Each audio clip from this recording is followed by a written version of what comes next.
Hello, welcome to Truth Not Tradition online Bible study for March 18th, 2015. I'm Tony Smario here with my father, Brother Sal. Hi, Dad. Good morning. Thanks for having me. Thanks for being here.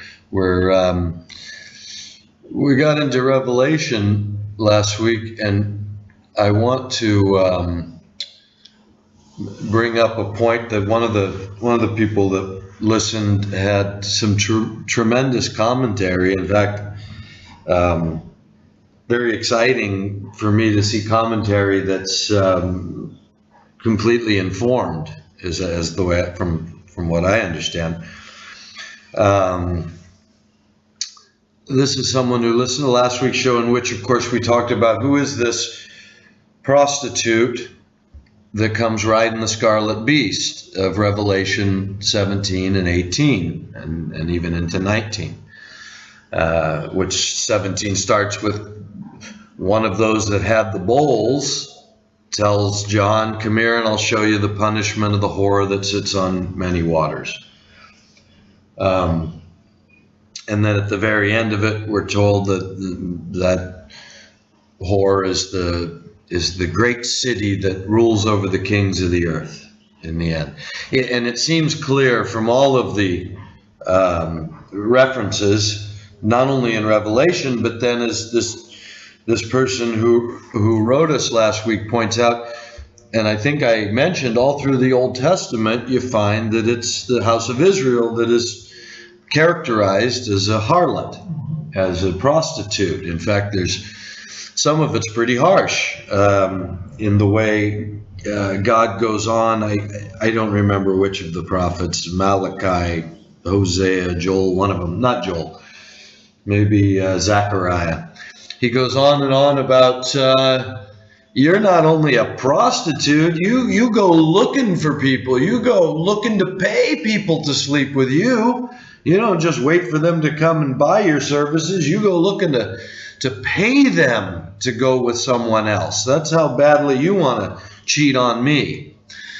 And so this is their characterization all through history. And when you combine that with the idea that this woman sits on 7 mountains, hills is not the right translation, as our friend wrote us, big difference. It's not 7 hills, it's 7 mountains. And mountains are kingdoms are much more easily relatable in the significance of scriptural symbolism as kingdoms, since it follows to say there are 7 mountains and 7 kings. There are also 7 kings. So it sounds like there's 7 kingdoms with 7 kings atop these kingdoms. And not hills. Big kingdom. Well, not hill. Yeah, right. Mountains. Yeah, actual significant kingdoms in the earth, not hills as in geographical locations in the earth. Mm-hmm. And that's made even more clear by the following sentence that says 5 are fallen and 1 is, and 1 is yet to come.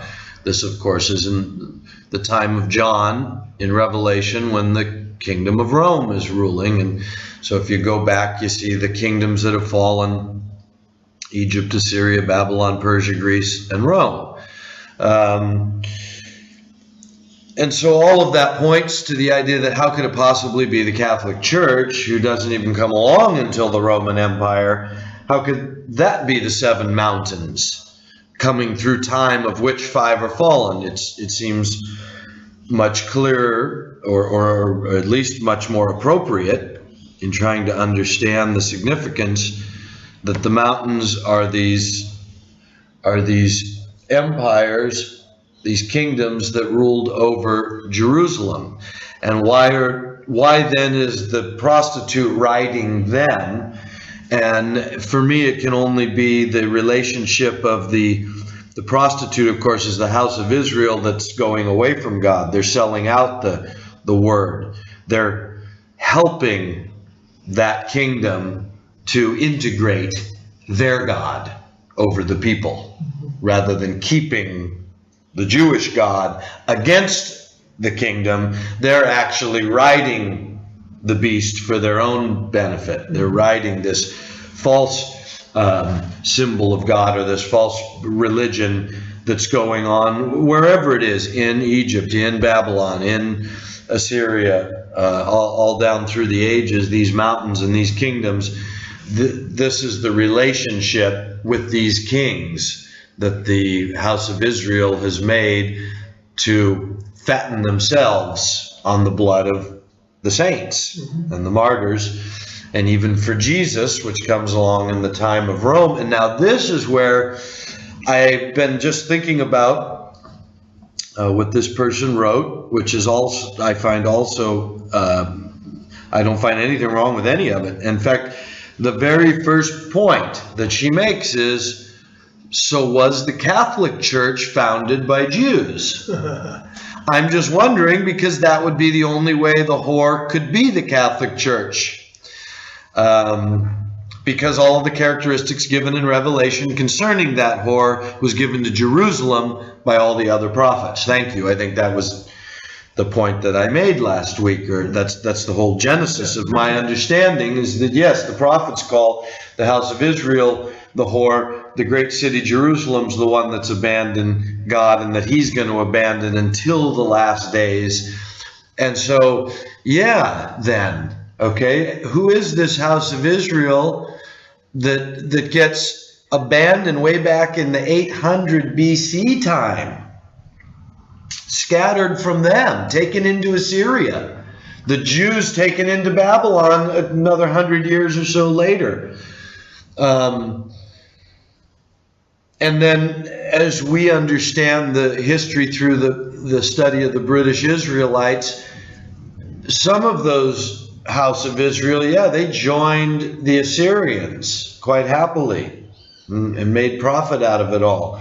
But some of them fled to the only place that there was left to go, the wilderness of what was Eastern Europe at the time, to keep moving west, to become all the way to Western Europe, where by the time of Jeremiah, now would be a couple of 100 years later, he seems to have gone all the way to Ireland, and is still aware of the king of the house of Israel in Ireland a couple of 100 years later. And that's where this whole British Israelite understanding of...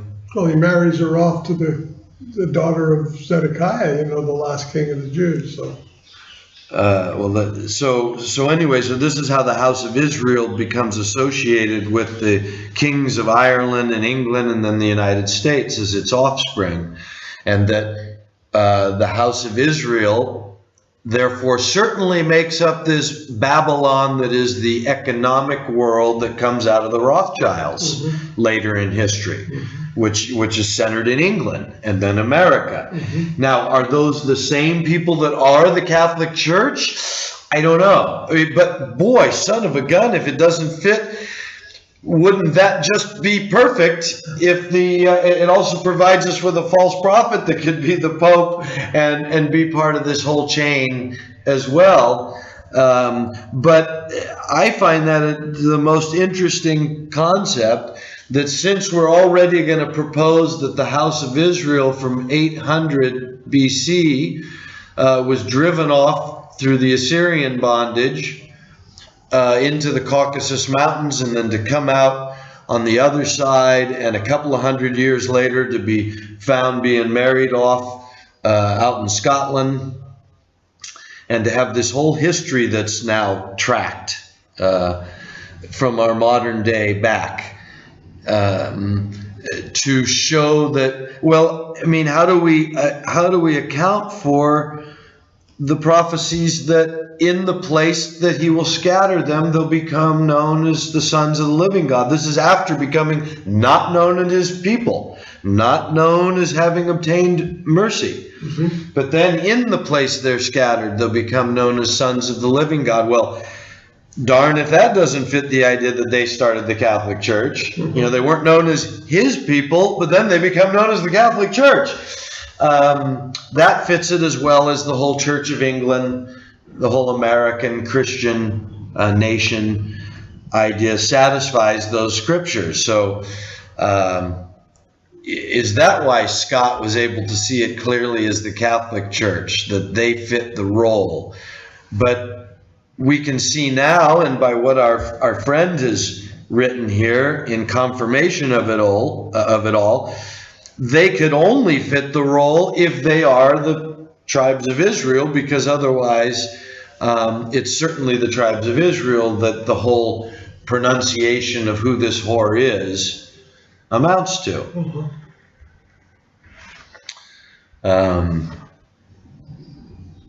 I'm just trying to look at her letter here. It's just so good. It really, it's basically making the argument that we're saying, and she brings up Jeremiah's prophecies, Isaiah's, the different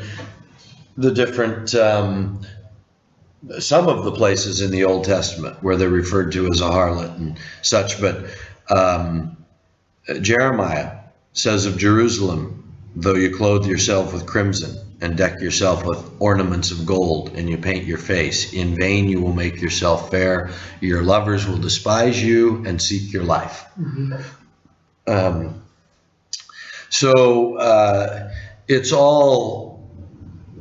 I mean, I don't know if our friend here who wrote this knows a little more about how we can determine the foundations of the Catholic Church and whether they could possibly be from the same foundations of the northern tribes, or whether that starts as somebody. I mean, I don't see how. I mean, the more I think about it, the more, who else could it be? Why else would it refer to as, in the place that you're scattered, you'll be known as sons of the living God? That's such a extraordinary claim. As extraordinary as I'll scatter you and then I'll bring you back here in the end days, and it'll be like nothing ever happened. You'll be right back in the land with a king over you like nothing ever happened.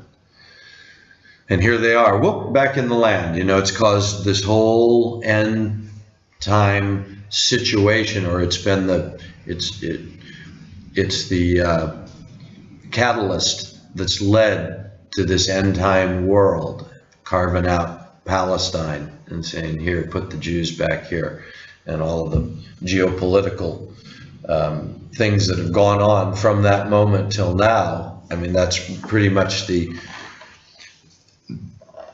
understanding of the modern world of conflict, at least the one we're in right now over there. We're always on a resource grab everywhere, but this Middle Eastern world really starts in the 40s with the establishment of Israel. Before then, it was a whole different relationship, right? Based on England's early treaties in the colonization days of the end of the colonization era of 100 years ago or so, when Gandhi threw them out, and they started losing that ability to colonize the world in the old-fashioned way. And so they went to the new-fashioned way, which was financial, as that letter you were just sharing with me. Hopefully people should see that on the Daily Bell. They just ran a feature article. It looks like they went and excerpted it from Ron Paul's website. But it was Ron Paul seemed to really lay it out. It feels good to see that a lot of the things that I've been saying for the last several years that have, gotten under the skin of people who follow the mainstream media and think, conspiracy theory, things are, why do you have to see everything that bad? I mean, here's Ron Paul now. I mean, tell me he's got an optimistic look. Tell me he's not confirming all these things that we've been talking about with the way the neoconservatives are going after this empire. And what does he say? Through economic and military control. See, we've been using the money to ruin people and take other countries. The whole International Monetary Fund, the World Bank, all these, there's an excellent documentary from many years ago, maybe 20, 25 years ago, called Life and Debt, D-E-B-T, Life and Debt, which is a documentary that was done on how the World Bank ruined Jamaica, how they went in and looted that country for everything, essentially, all the resources they had, ruined their banana industry, ruined their milk industry, just destroyed them. What for? To open up a market for international. We dump all our milk, since we subsidize it, to our giant corporations who own all the milk business, and then they turn milk into powdered milk because it lasts. And they have this stuff just piling up because they're subsidized. And so what do we do with all that stuff? Well, we go to third world countries who have their own little industry, like Jamaica. Farmers that milk their cows, they bring it to market, it's all fresh milk and such. Well, the World Monetary Fund goes in and says, well, if you want money to keep your country from these sort of uprisings that just magically keep happening, right? If you want to feed them, and if you want to borrow money to build new infrastructure and keep your government intact, well, then you have to agree to these stipulations that are good for everybody. And what's good for everybody, apparently, is that giant corporate interests, international interests, should have no limitations on coming into a country and using their leverage, their money, their buying power to cripple local markets if they can. And of course, those things have always been kept at bay through tariffs. I remember in the early 90s when I worked for that swimwear company from Australia, swimwear that was manufactured in Australia, shipped over to America. I was part of the force that was selling it in the American market. Well, when we hit the recession of the late 80s, it was the late 80s this was going on. When we hit the recession in 89, one of the ways that we protected our own market to bring more money into our country through our own manufacturing was we raised tariffs, these are taxes, on incoming items from other countries, depending on who we're trying to shut off and where we're trying to move the money. Well, in those days, one of the things that we decided we could do was increase the amount of money in the textile market in America by raising the taxes, the tariffs, on textiles from certain countries like Australia. And so our tariffs went up 35%. Bang, bang. Last year the price is this much. This year it costs you 35% more if you want to bring it into the country. And so it drove that company out of the American market. That's how they do it, see, to wage financial currency, not necessarily wars, but control mechanisms. And now it's gotten to the point, of course, where they, all of the things that used to be off limits, energy, food, transportation in our country anyway, all that's, been deregulated over the genius financial ideas of our leaders for the past few decades. And the result is now, oh, geez, we didn't realize the same 6 corporations or multinational interests now control all the money and all the resources, just like a vacuum. It's been sucked right up to these top international interests. Geez, we didn't know deregulation was going to do that. We thought it was going to be good for everybody. Remember trickle down economics? That's the way it was originally sold. Come on, open these markets. Let these guys throw their money into it. Everybody gets rich. And you can imagine how rich they were getting owning the markets that the middle class was getting what they thought was rich for a while, which was just temporary buying power. It's not really rich when the generation following can't buy, that money. We measure it in more money, but you can't buy the same thing. Yeah, now you make $100,000 a year, but the car that used to cost $4,500 costs $45,000, right? The house that used to cost $150,000 costs $650,000. So your $100,000 that you're being paid, oh, that's great, but everything costs 3 times as much, so you can't buy as much with it all of a sudden. So, and meanwhile, the real money, the real assets, the real resources like land and the control, the voting power, let's say, the real power, keeps getting into smaller and smaller and smaller and smaller and smaller groups. Even sort of the seemingly less important regulations like keeping banks and savings and loans from combining their assets and becoming one giant. Oh no, heck, let's let them do that too. I mean, as long as our financial system is essentially crashing for the working man, but working so well for the leaders of Wall Street and the multinational corporations, well, let's just keep these policies going, shall we? And so the result of all this genius, engineering of financial products, which is really just financial terrorism, is that all the things that used to be off limits, like food, transportation, energy, well, now those are commodities and they're traded and they're speculated on. And we know that they drive the price up and down artificially. And they make tons of money while people die. Because when price on fuel goes up, prices of all things go up. When the price of fuel and energy and food all go up at one time, right? Now you have real hardships. You have more people living at the bus stops. And that's just in our society. Imagine in the third worlds. We know what you get is more people dying. Meanwhile, of course, the multinationals and the ones that own the stock market, heck, they're just, man, the world's perfect, is it not? It's just going along wonderfully. Stock market's going through the roof. Pharmaceuticals going through the roof. Oil companies going through the roof. Military-industrial complex going through the roof. All the new little gadgets and drones, guys that make drones. Oh man, are those guys making it? What Christmas bonuses, right? The board of directors of Raytheon and all the whatever they're called anymore.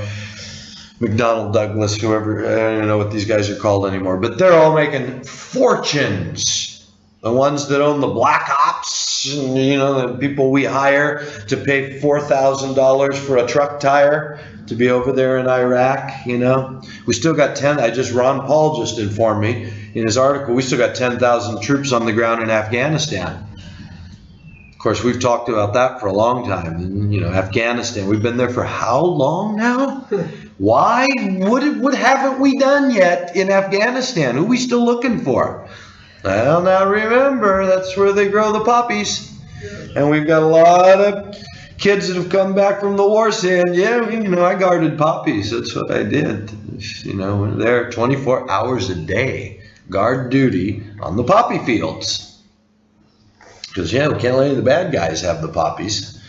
And funny enough, now that we're guarding the poppy fields, heroin production in the world is skyrocketing. Yeah, no, it's up. If you happen to be in the heroin dealing business, you're doing better now than ever. Whereas under those evil Taliban, heroin almost disappeared. Do you know that? Do people know that? That there was a short period of time there before we went to war with Afghanistan, where in the late 90s when the Taliban took over and they burned all the poppy fields. They forbid heroin production because, of course, they're backwards, archaic, evil religious people who believe that that's not right to produce heroin for the world as your source of cultural significance and national income. And so, they banned it. They stopped it. And you can see how in the people that track those things, heroin went down like 90%. Just bottomed out. Next thing you know, we're bombing Afghanistan. There's terrorism. There's Osama bin Laden. He's hiding in the hills. And we're at war with Iraq, but we're bombing Afghanistan. And what happens? Next thing you know, poppy fields up and running. Next thing you know, heroin production, it's higher than it was before it went down. Don't you worry. And how long now? 15 years later, where are we? Guarding them poppy fields. 10,000 men still in Afghanistan.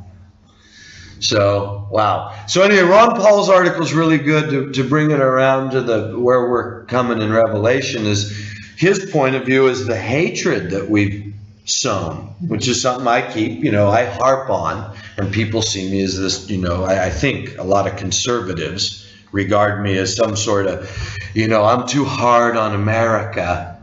I think we're so evil. Where would I rather be?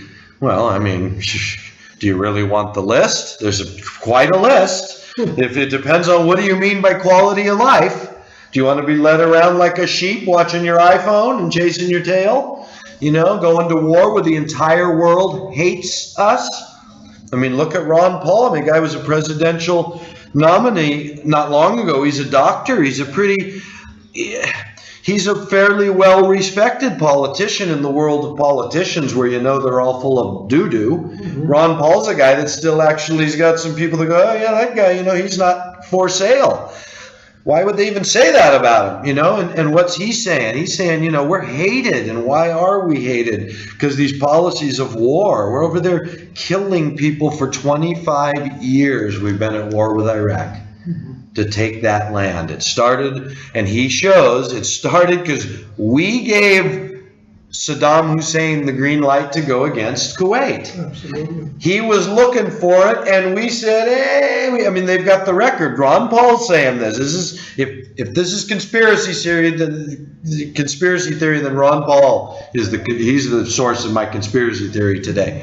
He's the one saying that the record shows that Saddam Hussein was looking for not clearance, but saying, intimating that, hey, I'm ready to go attack Kuwait and take it. That's what I'm prepping. Because of what he was owed by Kuwait. That's right. He had a reason. He had his own reason and said, this is what I'm preparing to do. And we responded twice with, hey, what goes on Arab borders is not up to us. Yeah. It ain't our business what you do. The day before. Yeah. And then he starts marching into Kuwait, and we have started a war which has not ended, according to Ron Paul, between economic sanctions, which were devastating, the 500,000 people we killed, mostly children, and there's lots of documentaries on this. It's break your heart if you ever want to see what good old George Bush and the great United States is still doing to the innocent people of Iraq who've never picked up a sword or never attacked an American or even cared to before any of this started. And this is Ron Paul's whole point in this. We're creating the hatred of the people, and this is what's going to bring our empire down. And this is where we can bring it back to what we've been talking about in Revelation 18, is that I keep looking for what is this event that's going to make all the merchants of the world look on, no, Babylon has fallen. It can't just be the Catholic Church. Who cares? Sorry. Yeah. But the merchants of the world don't care if the Pope goes up in flames. They really don't. Not unless it ruins business. Okay, so if the banking system were to go up in flames. The money that if the money, like I keep saying, Cheney already told us, well, all I gotta do is blow up something, and we go back, you know, we get set back in civilization to a time before electricity for not weeks, not months, maybe years, is Cheney's words. Again, it sounds like what he's saying, because he does, I don't recall if he talks about ATMs, maybe that was meant not to be said, but he did say the water pumps that pump water to the cities would not work. They're on electrical pumps. And so if our enemy was able to pull such what sounds to Cheney like a quite simple attack compared to what they've already done to us, yeah, nobody getting water in the cities for not weeks, not months, right? So but I thought, well, geez, what about ATM machines? What about, hey, where is my De Niro? How do excuse me, when's the bank opening? When do I get, hey, you know, this plastic card, nobody's machines are working. How do I buy my food? How do I buy my gas? The machines aren't working at the gas pump either. What do I do now if the electricity goes out? Okay, so bigger than that then, what do the merchants do who own it all? When you're the guy that's sitting atop that upper middle class See, the 1%ers, I think, are the ones that are about to get the heave-ho. That's why they've made it. See, we've made it out to like the 1%ers are our enemy. No, they're the ones we all want to be. They're the ones that have achieved the American dream. A lot of them even worked hard. A lot of them come from people like my great-grandfather that were immigrants that came and fished, built with their own two hands. But because they were the first ones here, what they built is still standing. The property they bought with their hard work, they still own.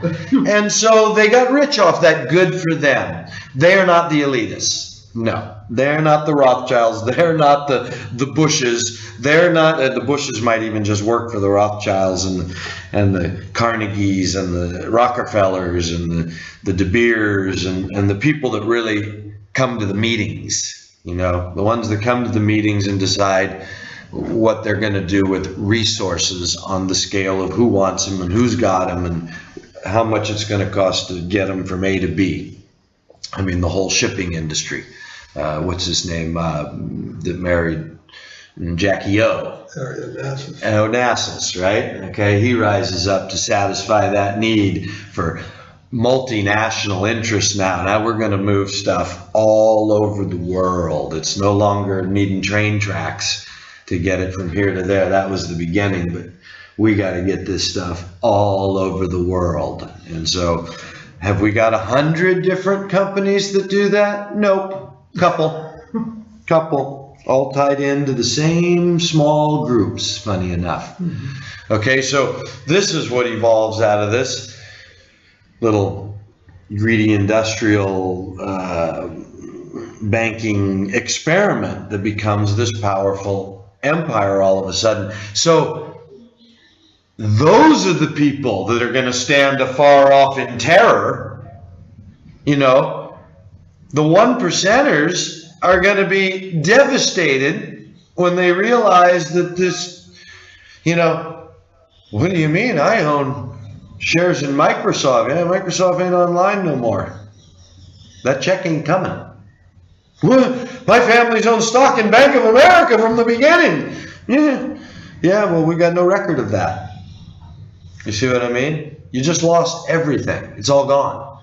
There's no way to know what you had anymore.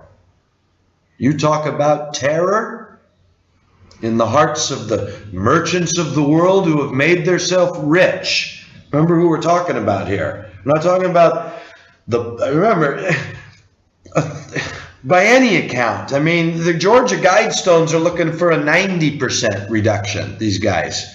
Okay, they were doing this in the late 70s. They erected this in 1980. I just read an interesting thing that Lexi sent me that I thought was a pretty well understood look at the most probable people behind the Georgia Guidestones. The R.C. Christian, the pseudonym, is the Rosicrucians. That seems to be where it comes from, and they make a good argument in this article for how their doctrine is sort of a New Age or a New World Rosicrucian vision, and it keeps striking me that this whole move is of a horribly profound spiritual nature. I mean, it's like a crusade. I mean, is it really a coincidence that now we're not fighting the atheists, but the only other monotheists who want to kill us? They're taking Christians captive. They're cutting Christians' heads off. It's the Christians against the Muslims again. Is that really what's coming back? Is that really what they've been fostering all along for the last 1,000 years in their hearts, if nowhere else? So this whole Georgia Guidestone, I mean, somebody's looking for a gigantic reduction in people. I mean, all those people are going to go about with the sword, chopping everybody into, converting everybody's souls. Sounds so much like the Inquisition. You know what I mean? We're going to save your soul, my friend, because there ain't nowhere else. So better you die with screaming Jesus in your torture than we let you go to hell. I mean, is that not what's said of the? I mean, that's why I think that whole story is what the Mahdi's going to show the world. That's not our story. That's a horrible old story that inspired the Inquisition. You know, that you got to go around and kill all the infidels, that the non-believers have to be, you know, put to death. That's for God to do. It's for us to preach to them. It's for God to kill them. Yeah, it's for us to love them. So it just blows me away, though, how as a Christian nation we can point out that these people are such savages and blah blah blah. I mean, come on, Inquisition was a Catholic thing. We've all got this apparent. They're not the only fundamentalist extremists, are they? I mean, we've even got the orders of Catholicism that are still so strict they beat themselves. They got the cloisters of the nuns. They got people that hardly ever see the light of day, to show how dedicated to God they are by complete abstinence of anything. Now, is there a certain strength in that? Yeah, there always has been an aesthetic ecstasy for those people that participate in that, I'm sure, but it certainly can be taken to, you can't, what does Paul say? You know, you could speak 1,000,000 words in tongues, but if it doesn't edify anyone else, it's useless. If I speak tongues but have not love, I'm just I'm just a, tongue speaking non-lover. Nothing. I'm nothing. I'm just a bunch of noise. So yeah, what's the difference? What's the difference if you've got these particular gifts but you don't have love? So love requires this certain. What's the difference if you can take all that, if you don't have to eat but one drip of water every 40 days, if you don't have to speak, if you can beat yourself to within an inch of your life? Okay, you've proved to yourself, God in you, you can keep yourself alive or whatever you're proving to yourself, but what are you doing for me? How's that helping me? Are you showing me this is what I must do? Well, aren't you then pushing me away from God? How many people are going to do that? How many people are going to live that aesthetic existence? So again, I guess I got off the point. To return to Revelation 18, something is such a happening in a day, I've tried to read Revelation as many ways as I can. That day can't be 1,000 years. They're mourning the sudden destruction of that great city Babylon that's made the kings of the earth rich. And the kings of the earth stand far off in terror. How can this have happened? Oh my God, how is it even possible? So what in the world? And now here you go, I bring it back in with this Ron Paul. In the end of his whole discussion, this letter, he points out that part of our financial militarization of the world is keeping the world on the fiat currency and the Federal Reserve system of printing money to keep up with the inflation and to float the whole scheme. Mm-hmm. And that if that were to collapse, that would cause a reversal. See, that a sudden reversal. Mm-hmm. And that's the other thing that it brings to mind, is if that were to happen then, say, at the midpoint, when suddenly the Muslim world, the Russian, Chinese, Muslim, Iranian connection is able to say, that's it. No more oil for dollars. None of us care about your dollars anymore. But kings of the earth, what about the rest of them? That means only those kings associated with America. Whereas if the whole, well, I guess that's all we're saying, but if the whole dollar were to collapse now while it's in charge, that would bring everybody on it from whatever kingdom. to their knees, literally to their knees, because all of the power, as Ron Paul was pointing out, is sustained by this money system. It's a money military thing, and as he said, if the money thing turned around, well, we wouldn't have the money to send people overseas and fight. We wouldn't have the money to even keep our own structures going. We'd have to make all these sacrifices here because we'd lose all this gigantic inflated value that they're keeping going, right? This is, as I see it, how he's pointing the danger to our empire right now. On one hand, it's that the people around the world have been literally pushed finally to the condition of hating us, and especially in the Middle East, where we've been at war and killing them for 25 years, and they know it. And our position as financier of the world and policeman of the world. This is what Ron Paul's pointing out. They're hating us as a policeman, and we're putting ourselves in a position where our economic, we're extended in this economic way, that if our currency, if the confidence should be lost in our currency, that is going to turn us into a, like Germany during their crash. It's that crash all over again where your money's not worth anything suddenly. And now you have no power in the world. And he's talking about the complete end of the empire. Mm-hmm. See? And of course he's pointing out that's a good thing.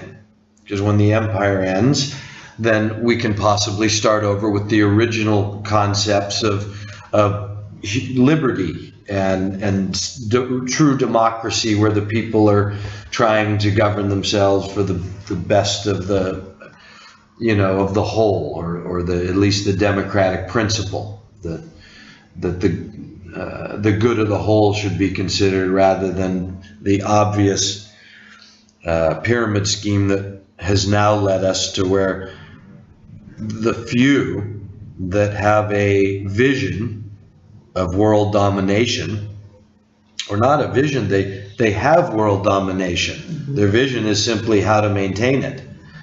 And that's what Ron Paul's pointing out. In order to do that, they're straining our economic system to the point of collapse, which endangers us as an empire completely, and the fact that the whole world, we've caused the whole world to hate us through our warring and our illegal presence in the rest of the world that there's no justification for. It's not up to us to tell other countries what to do, and they know that we do it to get resources. That's the connection.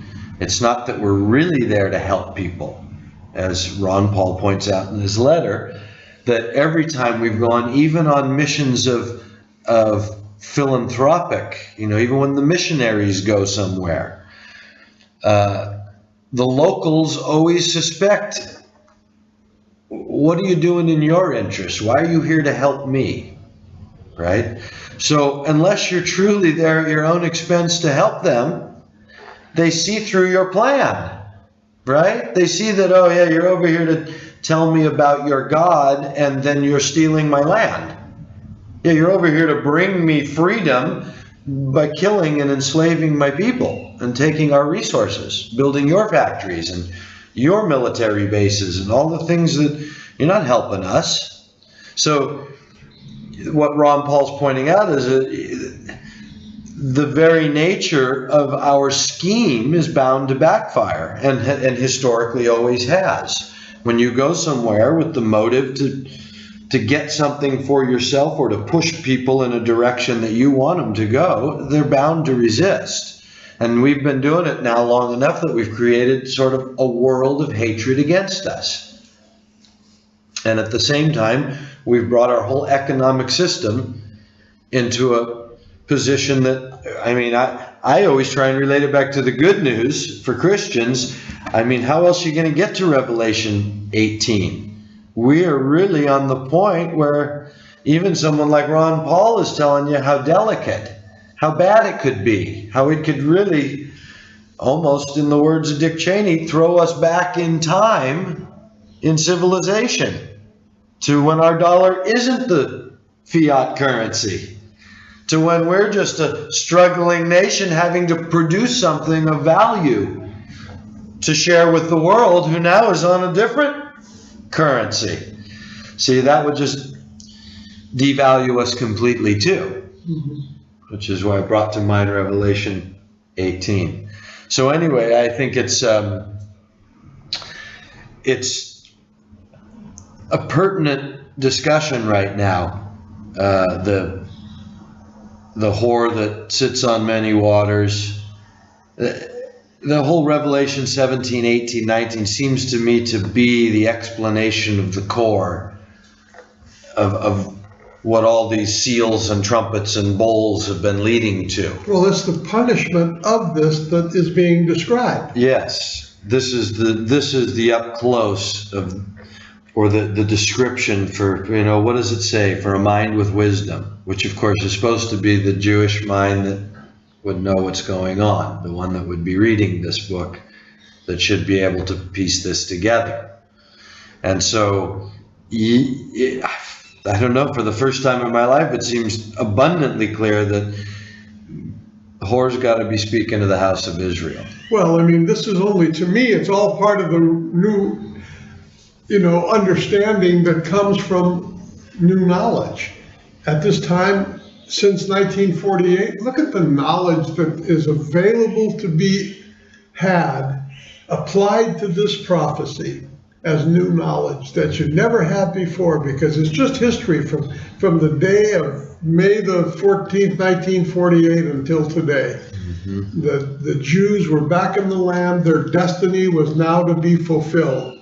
And we are down, 66, 67 years since they got back, through 3 wars, into the present day, to where now, like you say, compromise, they brought it upon themselves by all these people or all these kingdoms over the years they've slept with in the modern time. Mm-hmm. That are fighting amongst each other now because of them. But all brought about by the fact that the Zionists are these House of Israel people. Well, it really does come together. It makes me think of some of the other research of the way that the AIPAC is pointed out as, it's like down here in Mexico, they say Pemex is the government. Pemex is the national oil company. And all the gas stations are one kind. They're all Pemex throughout the whole country. They don't even put their price out on the banner outside. That's right. There is no price competition. No. The price is whatever it's going for. And so when you ask Mexicans here about the government, they say Pemex is the government. And so it is back home that they accuse AIPAC of being so influential. They're the second largest lobby in the American government. I find that pretty astounding when you consider who they're lobbying against: oil giants, pharmaceutical giants, Monsanto. Chemical giants, yeah. Yeah, you're talking the country. I don't know what Israel produces. I think guns, maybe. They give them the money to send back to these guys. I mean, are we starting to see like a neat little mafia situation here? Like, okay, guys, we're going to go cut an area out over there in our territory because God said he was going to give it back to us. So let's go take it for God. And now, who are the people that are doing this? They're the Jews spending the money of the Christians, essentially, right? And it's the Christians that are promoting this and defending it. Mm-hmm. Funny enough, the sons of the living God are the ones that are paying for this to happen and sending them back over there. And we've been the defenders of it all along. So it seems that it really is a tight-knit circle, that you have them both involved in the same predicament, right? The Christian that's the real believer, they get taken out of that because they're not Jew or Gentile anymore. They're not part of this. They've got nothing to do with the House of Israel covenant. But the ones that aren't that aren't in the covenant of Christ, they're still part of the Old Testament covenant. They're still the house of Israel. They're still the great whore that sits on many waters. Right. So I think I'd really, if our friend is listening this week, who wrote the letter last week, and you have any more of your excellent insight on the House of Israel being the Catholic Church, I would love to explore that. I guess it's not, to me, it's not such a, it doesn't really matter, but it's interesting how, as you said, Dad, the way Daniel promised, or God promised through Daniel, that knowledge would increase. People would go here and there to increase knowledge, and here we've gone here and there, and I'm just learning about the Maseroth. I mean, here I think 30 years I've heard it all, and now I'm getting as all these end time details bubble to the surface. The people who understand the Hebrew astrology are pointing out its significance. Mm-hmm. The people that understand, like Roy Neuberger, the timing of the Messiah. The people that have been that are putting together the timing of when the Messiah was going to come. I mean, here he seems to be convinced that Messiah ben David, come on, we got the enemy at the doorstep. This is no time to look toward earthly deliverance. We got to call on Messiah ben David. I mean, it's very interesting. And we found that in this. I mean, Scott never talked about Roy Neuberger and his position. In fact, through Scott, you would have thought all Jews, completely misunderstood the coming of Messiah, and yet he was the one, along with so much of the church, that imagines that the rapture would happen on the Feast of Trumpets, because even as this thing I saw in the Maseroth, they understand that the Messiah's first coming fulfilled the first 4 signs: the Passover, the unleavened bread, the first fruits, and the Pentecost. Mm-hmm. And that the second coming will fulfill the next signs. And so it will to the Jews, mm-hmm. of course. And that's why, as we were talking about the other day, it makes perfect sense, though, that he's still got to fulfill the sign of Jonah, which was prefigured in his own rising from the dead after 3 days. Okay, but wait a minute. And he stayed for 40 days. Yeah, okay, but wait a minute. Who did he warn? And did that save the nation? No, it didn't. In fact, the nation got scattered. The nation got destroyed almost immediately. It never did get saved. And we know it doesn't achieve that top to bottom reconciliation until the 1,000-year millennium, until he comes again, sets it all straight. So this gap between the 69th week of Daniel and the 70th week, this gap between the first coming of Christ and the second coming, this gap between the Messiah that's the Lamb led to slaughter and the Messiah ben David that comes to in battle. This whole thing winds up leading in a more simple understanding to seeing it as, okay, a fulfillment of the first feast in the spring and now a fulfillment of the false feast. It's easy enough to see that way. But when you consider that the 40-day warning period, the dead in Christ rise first. Then, after that, we which are alive and remain. Okay, how long after? Why after? Roy Neuberger knows that when the Messiah comes, it's going to be accompanied by the graves being opened. And people are going to come out of the graves. For how long? Right? Just arbitrary amount of time? And just what? Until the Lord says, that's enough. That's really, what about set times? God set times. See, when he comes on trumpets, he comes for them. But when he comes again to get the church, it makes sense that he comes again, just like he did before, opening the graves, when you consider that Jesus told the disciples when they said, well, how are we going to know when all this stuff is going to happen, the second coming? You'll see wars and rumors of wars, but don't get alarmed. All this is the beginning. Then you'll be handed over to be persecuted for my name's sake. Okay. Has that happened? No. So we know we're not there. That has not happened. How do we imagine the Jews are going to be handed over for his name's sake? How can you reconcile that in your mind? Okay. Well, if you consider now the sign of Jonah, there's a promise that he's going to warn them for 40 days. If you consider that the Jews like Roy Newberg himself are waiting for the graves to open. If you consider that Paul said, the dead in Christ shall rise first. Then, after that, we which are alive and remain. You put all that together and you see a picture of the dead rising on first fruits in fulfillment of that set time. The graves that open on first fruits as the Jews are expecting, because that's when they're expecting it. They go into Jerusalem again, and they give them the warning this time. Last time, they went in Jerusalem just to say, look at that, we're alive. We're alive, Jesus made us alive. That's what Jesus did. He didn't warn anybody that the kingdom of God was at hand or was coming. Judgment wasn't coming. But that's what Jonah did. God's judging you in 40 days. You have 40 days. So, but if you look at this second coming now, this is still the Messiah coming again to the Jews. And they're waiting for him. Some of them, like Roy. Should he just disappoint them?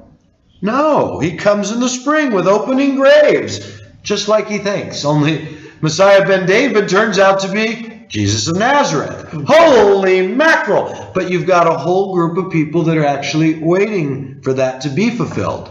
And when it is, you think they're not going to believe that it is Jesus?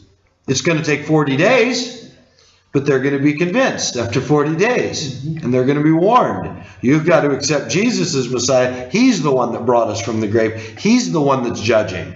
Well, one of the stories about Rabbi Schneerson is he was asked, what about Jesus being the Messiah? He said, well, when he shows up, if he is, then we'll know it was.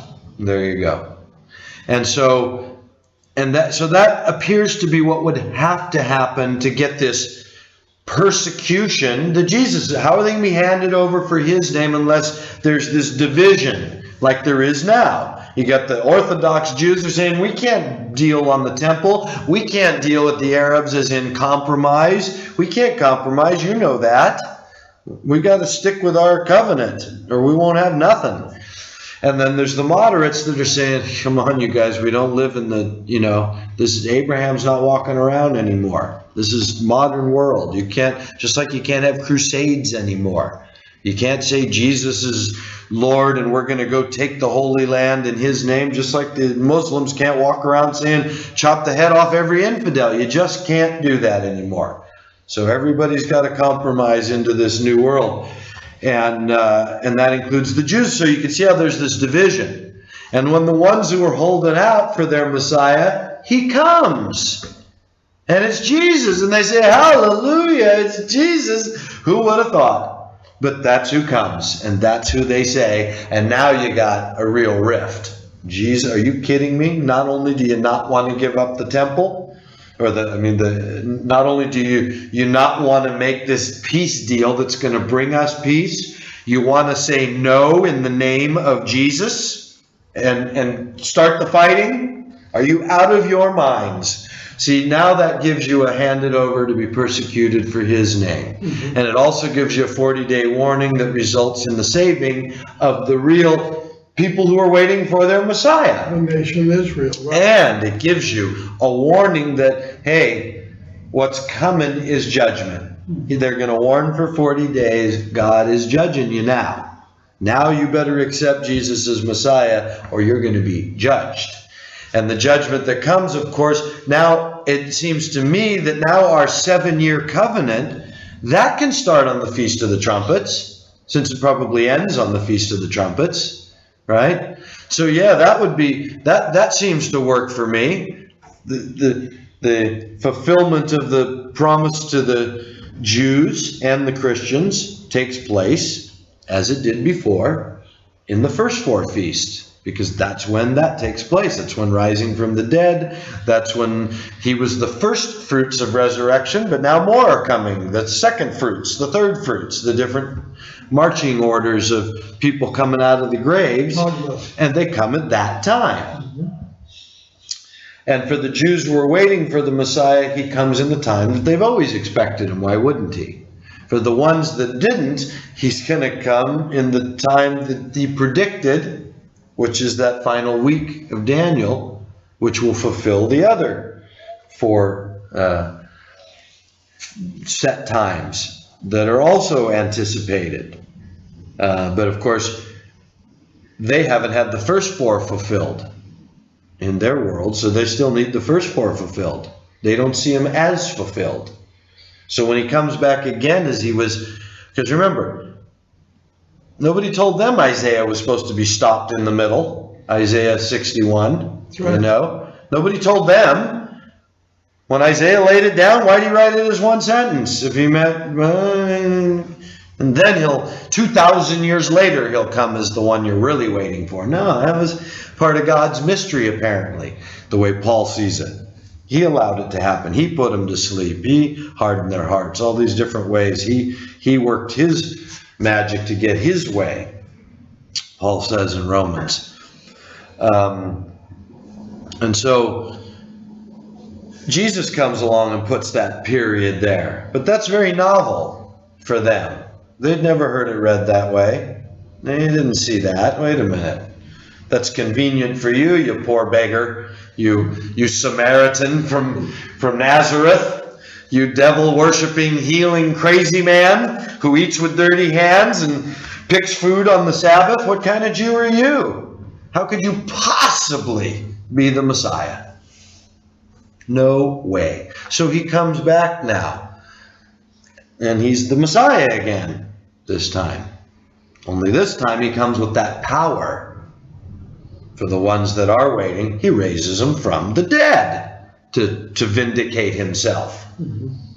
See, now, am I the Messiah or am I not the Messiah? And so the ones that are waiting for that, they know God's going to raise from the dead people when the Messiah comes. So when those people come and they say, boom, and especially if it's, I don't know, they're expecting Elijah or Moses, somebody. If one of their dead ancestors of Abraham comes and says, Messiah, David shows up and gives them a speech at the synagogue. They're expecting Elijah, so somebody's going to tell them it's Jesus, and that's going to create quite a rift, right? And so that figures into this timing now of the spring feast fulfilling the 40-day warning of Jonah and the rapture, and then the fall feast fulfilling the punishment to the great whore, which takes that final week of Daniel. The people of the prince that shall come shall destroy the city and the sanctuary, and he shall confirm a covenant with many for 1 week. Who? The prince that shall come. The people of which destroy the city. That's the promise there. The 69th week, Messiah will be cut off, but not for himself, and the people of the prince. Remember, he just spoke of Messiah the prince. After 62 weeks and 7 weeks, then shall Messiah the prince. And after the 69 weeks shall Messiah the prince be cut off, but not for himself. And the people of the prince that shall come. That shall come. The prince, though, not just the enemy, the prince, the one you call your prince. Mm-hmm. And boy, that's like you said, back in 96, this whole ministry started with that. I don't know if we still have the paper somewhere, but son of a gun, if in the newspaper didn't say, Israelis hail King of Jordan, Prince of Peace. Prince of Peace. Yes, Israelis hail Jordan's King, Prince of Peace. Prince of Peace. Wow. People of Peacemaker. It was a month later they named him Prince of Peace. Prince of Peace. That's all I'm talking about. People of the Prince that shall come. So they've already shown and I mean, he didn't even save them from ISIS back then. But whatever he sacrificed to them then. He saved them from the going to war about Hebron. Okay. In the middle of the night, he flew his own helicopter over. This was King Hussein. flew his helicopter over and made the deal. And what he had to do, he had to give them the antidote for Mashal, the head of Hamas. They had stuck him with a needle, and he was in the hospital for sure dead because they didn't know what the poison was. And he got that from the Israelis and flew that to the information, and they saved Mashal's life. And that's why the Palestinians backed off at that time. And he became Prince of Peace for the gesture. Yeah. So, because he could have hung him out to dry at that point, I suppose, if he wanted to. So the people of the prince that shall come, and then the very next sentence, he will confirm a covenant with many for 1 week. Who's this he? The prince. So this is what we're waiting for. And again, to me, it's all my time early in Christianity, hearing this coming from the Christian church. I mean, I'm picturing this against Christ person, this Roman emperor that's against Christ, that's going to mark everybody with the mark of the beast is going to come. Why would any Jew call him the Prince of Peace for them? What's that got to do with anything? So this whole other story of the fact that they're waiting for Messiah ben David.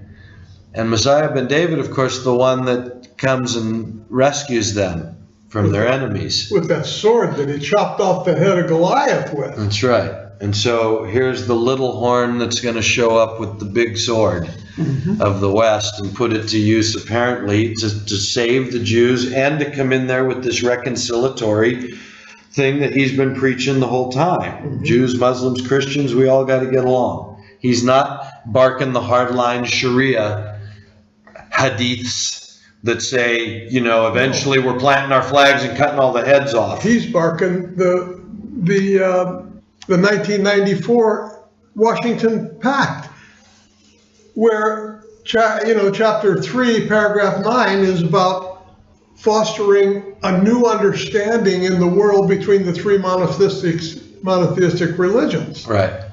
And it becomes part of their peace treaty between Jordan and Israel. That's how come everybody knows that he has special rights on Temple Mount. It's written into that in paragraph 2. Well, and it seems like that will become a very important factor in him becoming the Prince of Peace and all that, that he's the Muslim king, especially now if he's already been made the Caliph of Islam. And as the Caliph, he's declaring that they will share the city. They will all get along. They will, that Islam will show the world what Islam really is, which is not a murderous, exclusionary.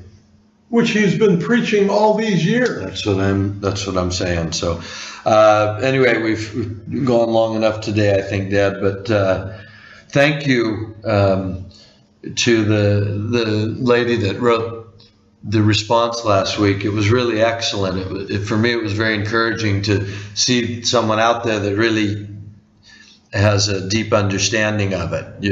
I don't know how alone you feel, how many people you talk to that have that understanding, but send them our way, because it's very confirming to know that someone sees it that way. So anyway, keep in touch. Thank you for the letter. Thanks, Dad. Thank you for having me. It was a very interesting discussion today. I really enjoyed it. Well, next week we'll see if we can't push it a little farther into the